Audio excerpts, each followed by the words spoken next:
I'm very curious to ask you. Thank you. Now I'm online. Bye, guys.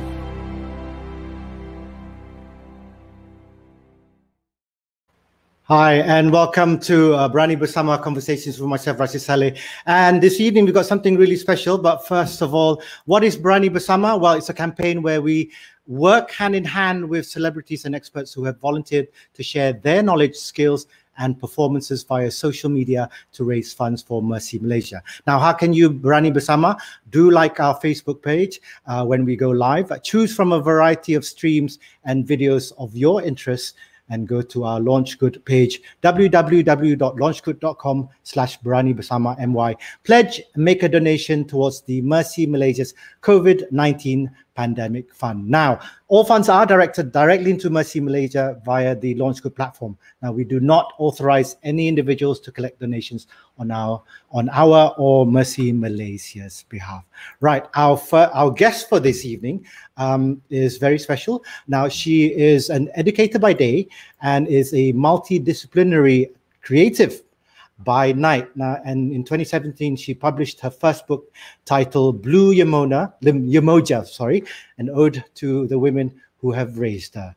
And of course, tonight she'll be performing some poetry for us as well. So let's welcome to our conversations, Berani Bersama Conversations, Amelia Jafar. Hi, how are you? Hi, I'm good, thank you. How are you? Very good evening, and thank you very much for joining us on on the Berani Bersama campaign as well. Now, tell us, because you said you're an educator by day, what is the multidisciplinary creative part of you that is like that I'm juggling with? Yes.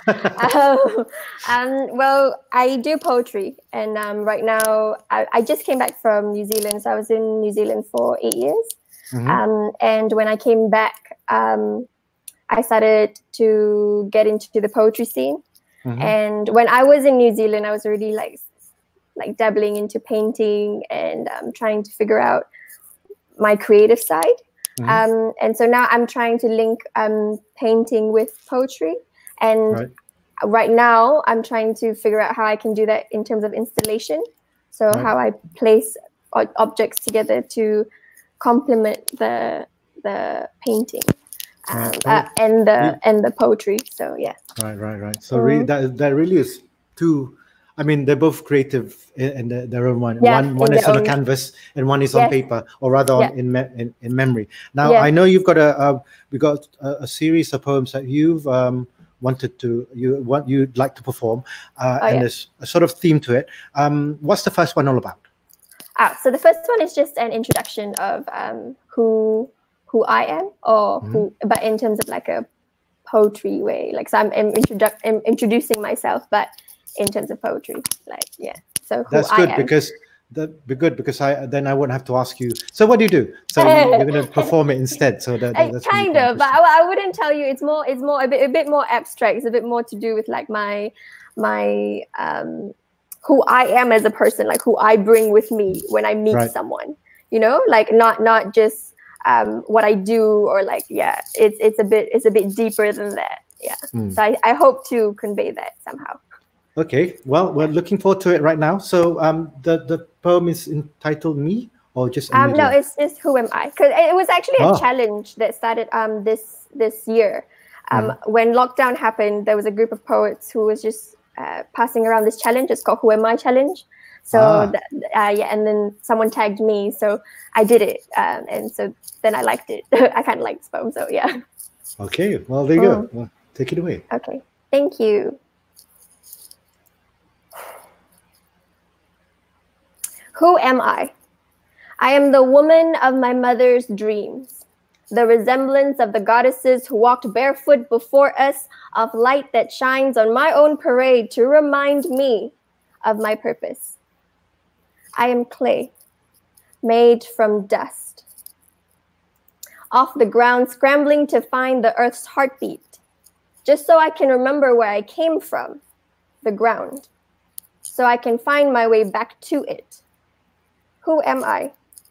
A restless soul, pointing to the Kaaba while head plastered on the sajadah in the fleeting nights of Sha'ban, as I separate with my body in search of water to cleanse my soul. I am the daughter of Nusantara Islands. My mothers split their bodies open to make way for me. They said death gives space for new lives to live. And I am always one short breath of death. Always. And I remember the cascade of stories told me by my mothers, weaved in soft hummings of the Yasin every night before I sleep, grounding me, reminding me, who am I? I am the daughter of my mothers who have been through wars, who have died not knowing what freedom tastes like, but only the memory of them bleeding for it. I am a house of women, and all the women in me have God in their hearts, and skin stretched by men who did not know their names. I am the life they traded theirs for, the daughter that they prayed for.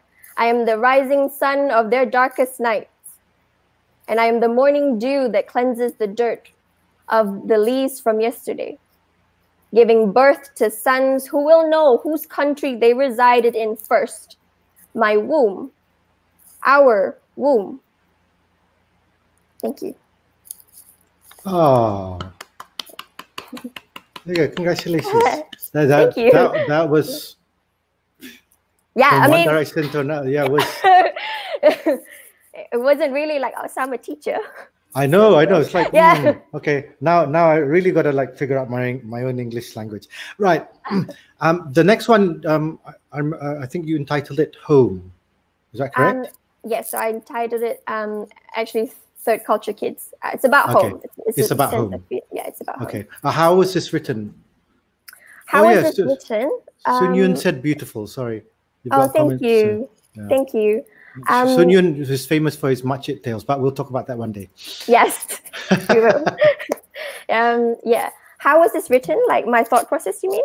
Yes. Or, well, I was thinking about, because I'm multiracial, so both my parents are really rich with different cultures, right. And so when I was in New Zealand, I always thought that like when you're away from home, you kind of miss that. But when you're here, you kind of don't feel like you fit in per se, because my dad, according to a DNA test, because my granddad died when my parents were really young. So my dad didn't really have the conversations that I think he wanted to have. So basically, my uncle, actually one of my oldest uncles, he did a DNA test, and they found out that he is Bengali actually. And my grandmother is Chinese, and we knew she was Chinese adopted by a Muslim family. So yeah, and that kind of just made me feel, because I always felt like I didn't really belong in a specific like racial group in Malaysia. You know, it's like, oh yeah, there's certain things from this culture that I kind of adapt with, and this one kind, but never as a whole. Like I can say like, yes, I belong here. You know, this is where I fit in. So I think this was me trying to not really. I'm just trying to understand that, because I think any child of the diaspora would feel, or most children would feel, out of place. And so this is just me trying to understand that feeling of not being able to belong. Yeah. Okay. So, yeah. Well, there we go. Okay. Are we ready? Yes. Thank you. There you go.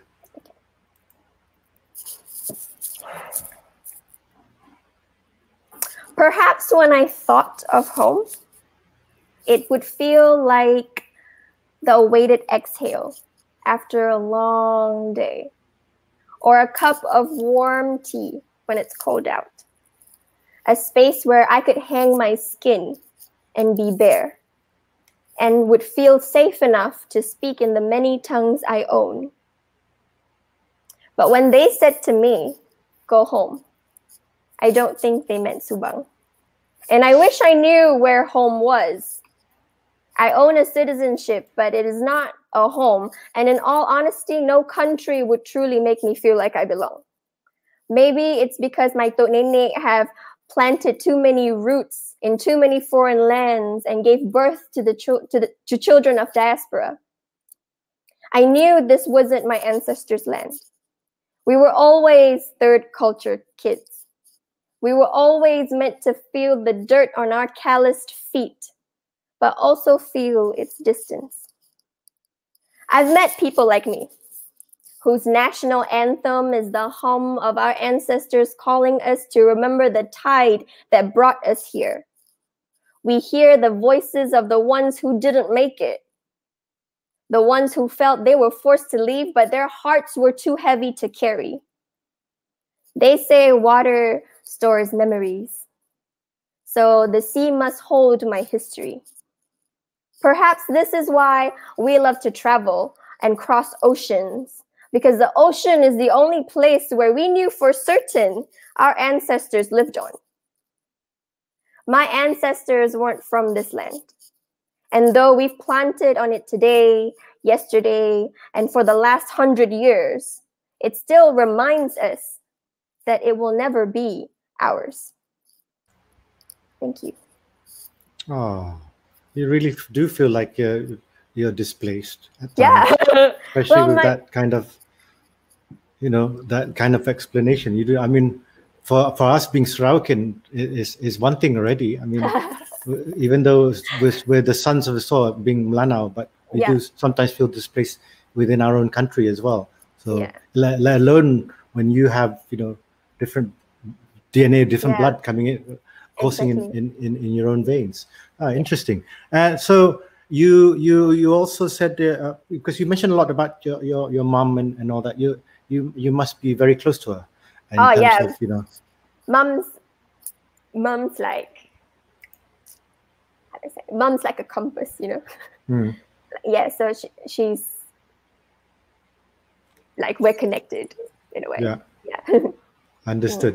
Yeah. So the next one, obviously, well, actually, from what I asked, was it about female empowerment, or was it? Yeah, because some of the poems that I write about are actually about getting to be comfortable with your womanhood and your and getting so it's about overcoming that. And I also write a lot about domestic abuse. Not to say that my family went through domestic abuse, but it's something that I've noticed has happened within our community and within the aunties that I grew up with. So it is something that I write about, and I think it's something that we should have a conversation about, because it's not an easy conversation to have. So as a kid, like me growing up and then going through adulthood, this is how I'm processing all these emotions that I never really had the space, the opportunity to talk about until I went abroad, found my voice, and then come back and like, you know what? I want to discuss about this. I want to talk about this, because I feel like I don't feel like this is right. Can you tell me your insight? Because it's bothering me, and it has shaped how I view certain things in life. So very, very, very much a much taboo subject, but now it's slowly coming out. So tell us, well, in your own words, I suppose, in your poem, how you feel about it. Yes. Ready? Sure. Good. Yeah.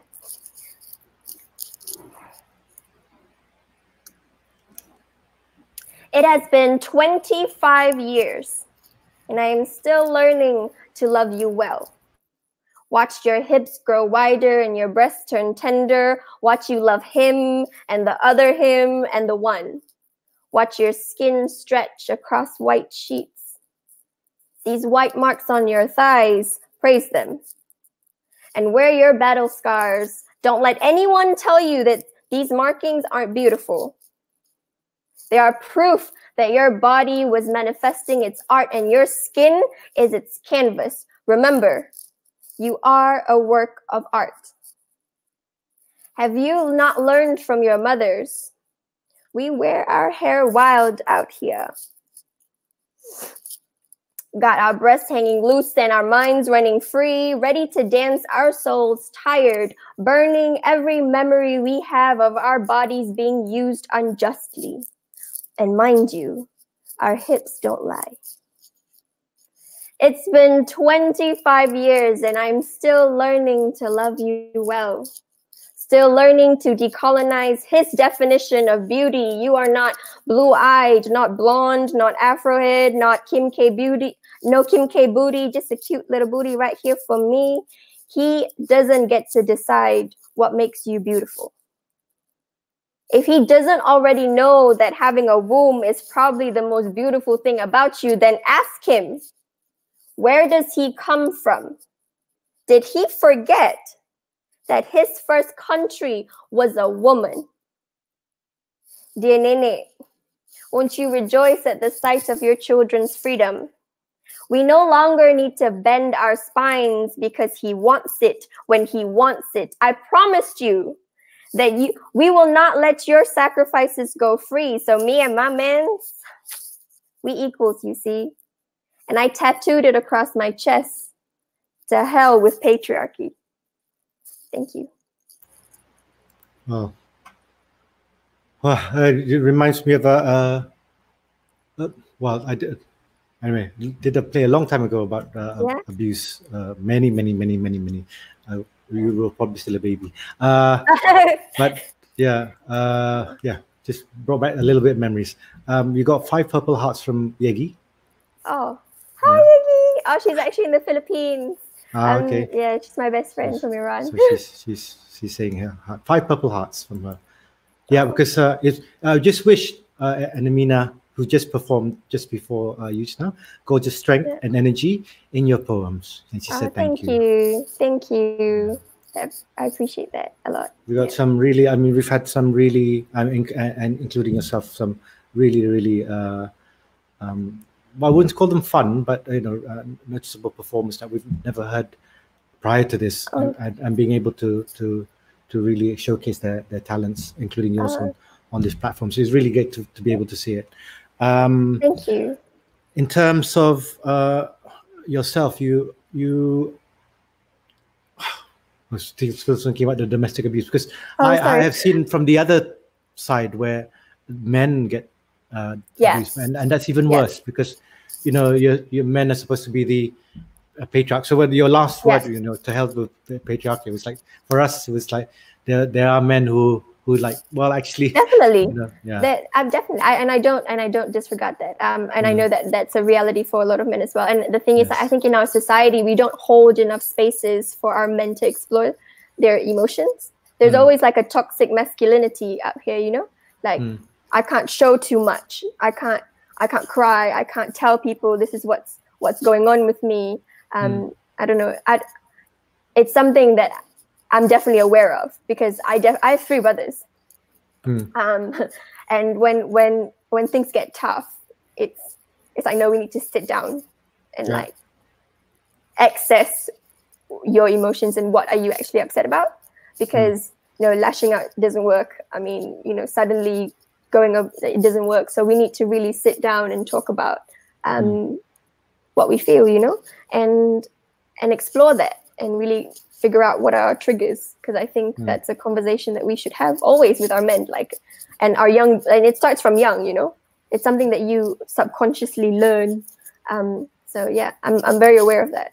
So creating a space is very important. Yeah, it's just a matter of being able to teach the children. It's not about gender. I think it's just about being a good person. I think that's how it is. Yeah.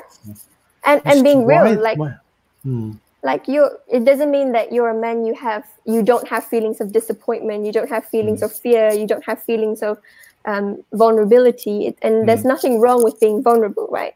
So I think that's something that we need to work on as well, as a whole, like in a society. Like, we don't create enough spaces for our men to really we know what is the operative word is communication, but that's another topic that we probably need to spend hours on. Your next poem. My next poem actually is a continuation of that. Okay. Yeah, so we'll just go. And it's entitled Sunday Candy. It's actually inspired by a song, actually, from a rapper, rapper. Yeah, so there's a little bit of his it's stemming off that. Yeah, there's a little bit of his lyrics on that. Yeah. Okay. Let's take it away.